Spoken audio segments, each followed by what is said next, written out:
Su jumis yra Eliusint. Aptikau labai keistą vietą. Iš tikrųjų susiruošiau šiandien eiti pasivaikščioti ir bevaikščiodamas radau tokią trobą, kurioje iš tikrųjų niekas negyvena.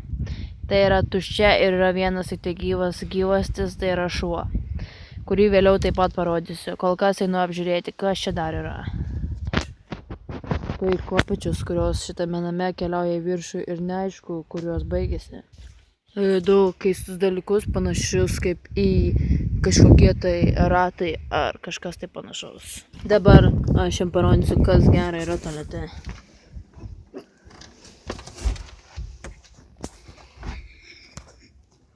Kažkoks šūdai, smarvė, vis dėlto dar gyvas tas yra. Tikriausiai čia kažkada buvo laikytas tvartas. Iš tikrųjų nesuprantu, kas gali vykti po tą skylę. Teks pažiūrėti. Kažkada čia buvo laikomi inkilai. Geras. Turėsiu savo kojas ir aš jas tas duris įspirsiu. Gerai, nespirsiu. O, blet, ką radau? Nu čia tai ne šiltnamis. Gal čia kažkas naktimis gyvena? Svarbiausia yra paėsti.